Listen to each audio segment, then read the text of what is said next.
This is very, it has fatter tails than the normal. Positive means fatter tails than normal. Negative means thinner tails. One of the reasons we had the big time crash, among others, in 2008, for a lot of complicated derivative securities, you do evaluation assuming some sort of probability. These guys acted as if underlying returns were normal. They were not. And using those, which we're going to talk about, you can calculate risk measures for portfolio of assets, including derivatives. It's called value at risk. For example, at 5% value at risk means 95% of the time you're not going to lose more money than that. But if you make those calculations, assuming that distribution is normal, you actually underestimate the risk. Give you an example. A 5% value at risk is, in this case, 1.645 standard deviations below the mean. So let's see. We're going to do a general treatment of that, but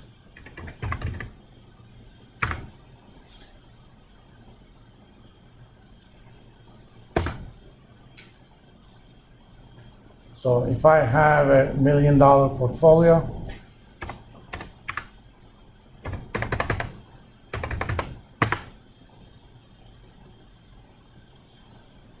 (95% of the time, assuming distribution is actually normal, I'm not going to lose more than 37.5 in 1 minute.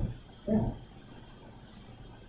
That's actually a nice little number to know, because sometimes, not sometimes, a lot of times, you tell your traders, go and knock yourself out, okay? But you also want to give them a limit.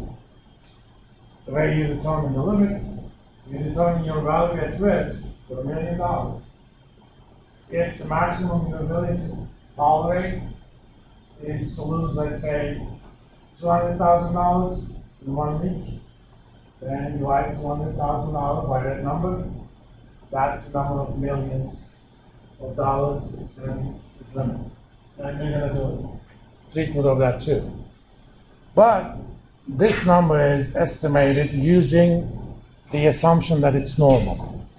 Let's find out the exact number such that during these 30 years, 95% of the time, you're going to lose more money. Which kind of segues me into something called percentiles.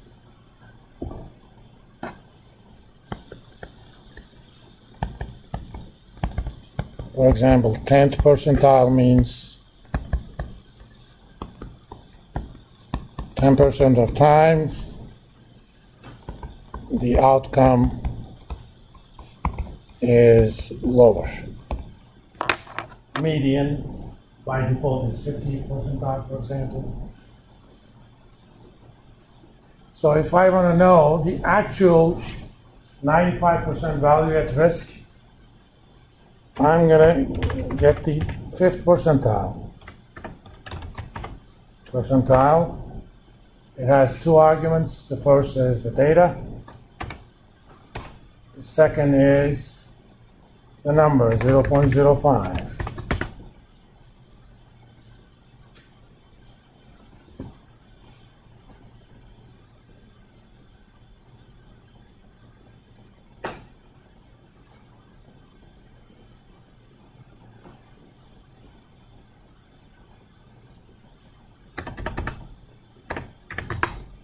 Yeah, 0.05.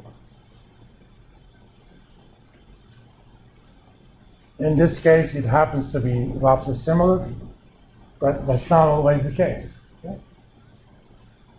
I mean, if this was some other distribution, in this case, the actual value at risk, 95% value at risk, is 35,954. If you want to make that 1%,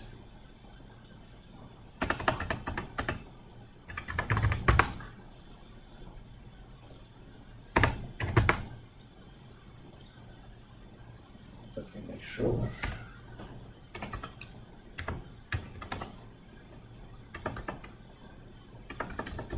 Don't worry about what that means yet.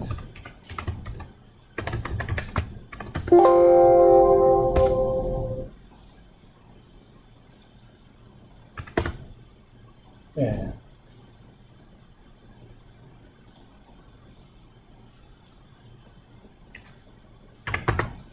Here's an example.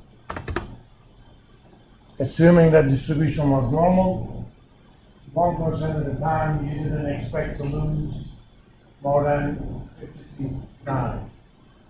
But in actuality, 99% of the time, you're going to use 66,576 or less. That value at risk is about 25% high. And given all the leverage that's involved in investment banking, if you underestimated your risk by 20% and you leverage quite a bit, you're going to be wiped out very fast, which is kind of what happened to places like Bear Stearns, Lehman. Even, I mean, I haven't seen all the numbers yet. Recent bankruptcy of FTX. These guys actually let their clients make leverage investments into, Bitcoin and stuff. The trouble is, if you don't calculate your risk measures correctly, and the collateral that they give you is not going to be enough. But we need to think about these things ahead of time. You're not going to do it assuming the distribution is normal. And with Bitcoin and stuff, it's definitely nothing that even resembles normal.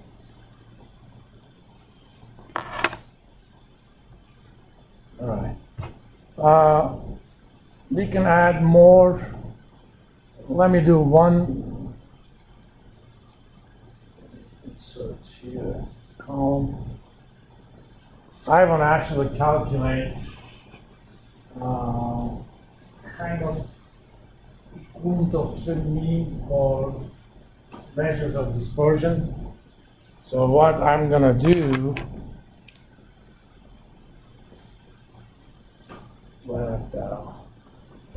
I'm going to define something called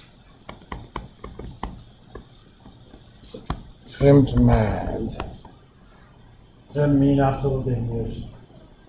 We already kind of like MAD as opposed to standard deviation because it's more robust. But I want a little bit more robustness. Trim MAD is calculate absolute deviations from MAD for all of them. Drop a certain percentage from above and below, and calculate the average. So if in one column I calculate the absolute deviations from MAD, then all I have to do is calculate in for that, right? This is why we love Excel.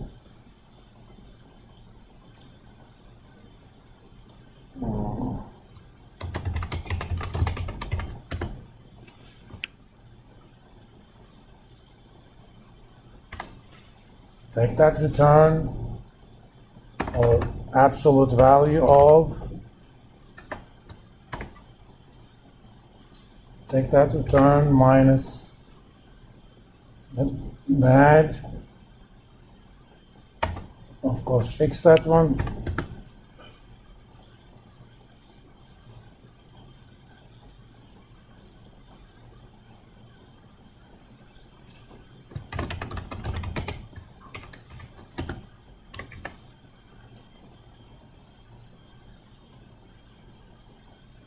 I'm sorry, not mad. I guess I'm not telling you. I'm gonna actually use the trim me.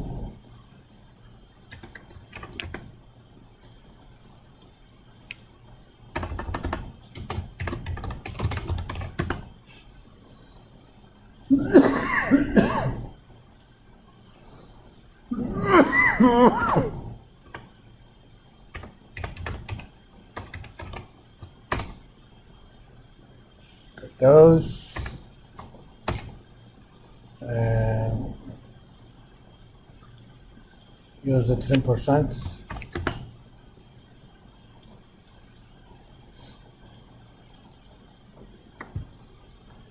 As you can see, it's kind of in between the two, okay?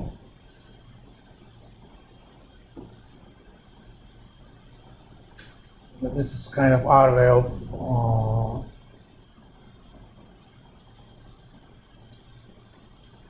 making a relatively robust measure of risk. We'll have more to talk about these, but for now, I'll stop here so that you guys can kind of get started on using these statistical functions. On Monday, we're gonna actually do, let's see, yeah.